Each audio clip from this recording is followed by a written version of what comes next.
Vous savez, moi, quand j'ai lu le texte d'aujourd'hui, c'est pas un texte qui m'allumait tant que ça. J'ai comme la chienne. À tous les fois que le Seigneur il parle de sa venue, je sais pas, c'est quelque chose de catastrophique. Puis il me demande de veiller. Moi, je vais vous dire, veiller, j'ai un peu de misère avec ça.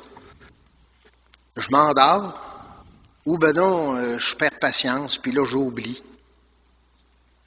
Fait que, vous savez, puis il nous parle du déluge, il nous parle de quelque chose de catastrophique qui est arrivé. Il me semble qu'il parle de moi aujourd'hui, tu sais, il nous dit, dans ce temps-là, on vivait, on se mariait, on prenait les femmes. Il me semble que c'est notre monde d'aujourd'hui. Fait que moi, j'ai réfléchi un peu, puis je me suis dit, bon, moi, dans ma vie d'aujourd'hui, qu'est-ce que cette parole-là peut me dire? Comment ça que cette venue-là, qui est censée être une venue de grandiose, une venue d'amour, une venue de pardon, me fait si peur que ça? Pourquoi j'ai tant de misère que ça à veiller? Fait que je me suis mis à réfléchir un petit peu, puis je me suis dit, ben peut-être, Germain, que tu ne comprends pas vraiment le sens de veiller dans cette parole-là. Vous savez, le Seigneur, il nous tortille tout le temps. C'est jamais clair de la façon qu'il nous parle dans sa parole. Il nous dit des choses pour qu'on se questionne intérieurement, puis qu'on découvre par nous-mêmes qu'est-ce que ça peut bien nous dire. Et pour moi, je me suis dit, si je suis toute seule, je ne peux pas rien faire. C'est impossible. Je vais vous raconter une petite anecdote qui nous est arrivée à la maison, puis vous avez probablement vécu ça. Le 25 de novembre 1988, vous vous souvenez du tremblement de terre qu'il y avait eu.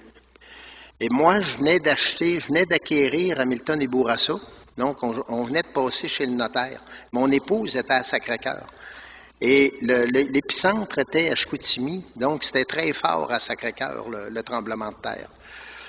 Fait que Gisèle, elle s'était dépêchée de m'appeler. Puis j'avais dit, ça a bougé beaucoup, chérie. Elle m'a dit, tu sais, Germain, les enfants, ils jouaient avec leurs jouets. Il y en avait partout dans la maison. On en avait quand même 5 dans ce temps-là.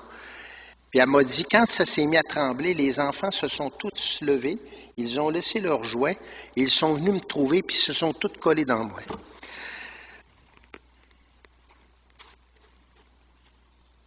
Bon, excusez-moi. Vous savez, le fait que les enfants se collent dans Gisèle, bien pour eux, c'était la sécurité. Il n'y avait plus peur.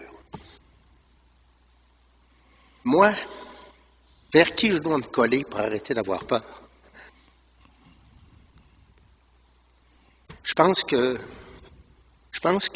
si je me colle à Dieu, il me semble que là, j'ai plus la chienne. Il me semble que pour moi, ce texte-là prend sens.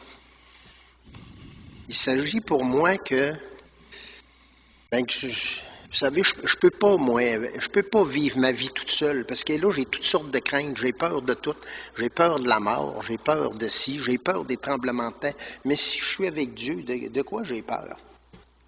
Pourquoi j'aurais peur quand je suis avec lui? Donc, je pense que ce que ce texte-là veut me dire, c'est que Jésus me dit, tu sais, Germain, arrête là, tu sais, quand on regarde ça, le déluge, c'est que les gens avaient oublié. Ils avaient oublié. Ils vivaient ce qu'ils avaient à vivre quotidiennement, mais ils avaient oublié l'essentiel. Dieu faisait plus partie de leur vie.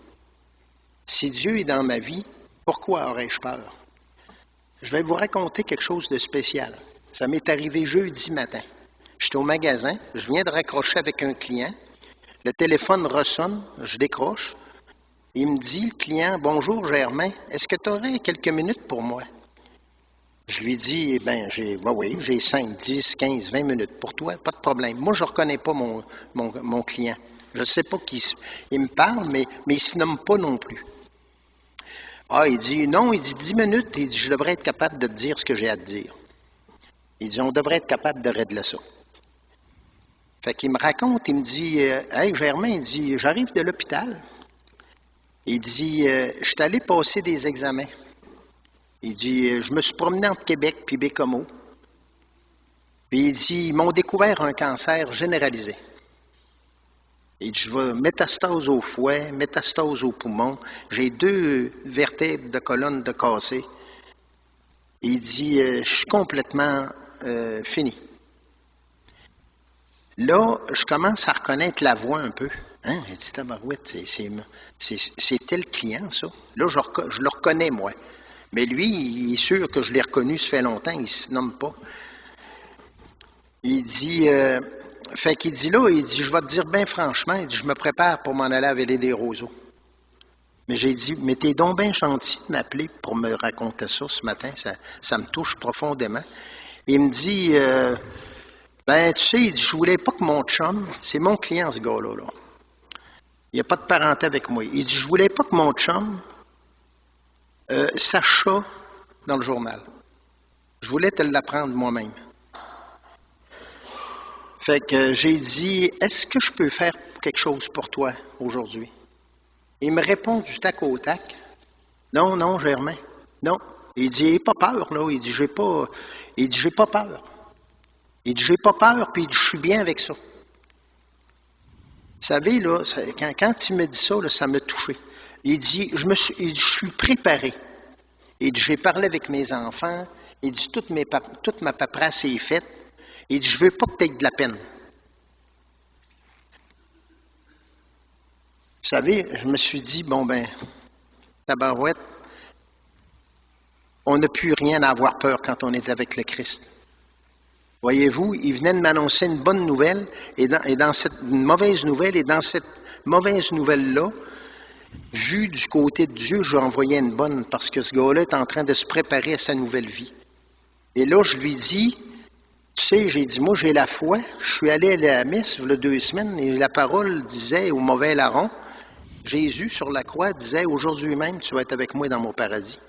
J'ai dit, il me semble que cette parole-là prend sens aujourd'hui, tu ne trouves pas?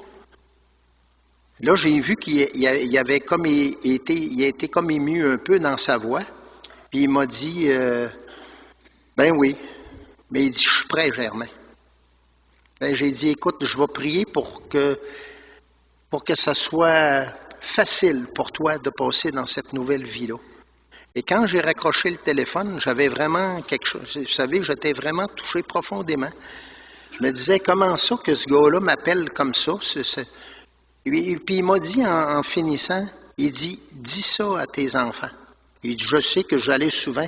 Il dit, tu m'as toujours consacré le temps que j'avais besoin que tu me consacres. Puis il dit, j'ai toujours été bien reçu quand je suis allé chez toi.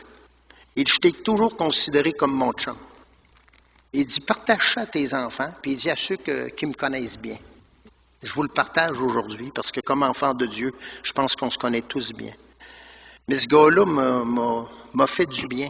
Et dans le sens de ce que je voulais vous partager aujourd'hui, je trouvais que ça rentrait pile dans ce sens-là. Cet homme-là, avec Jésus, il n'y a rien qui lui fait peur. Si moi, je suis capable de me coller à Dieu, bien, cette parole-là, c'est loin de m'épouvanter. Je ne sais pas, ça m'apaise. Je me trouve bien. Je trouve un sens à cette parole-là qui me torture un peu, qui a tendance à me faire peur. Je trouve ça tout apaisant, puis je me dis, avec Dieu, de quoi aurais-je peur? Je vous invite à réfléchir là-dessus. Merci. Merci, Germain.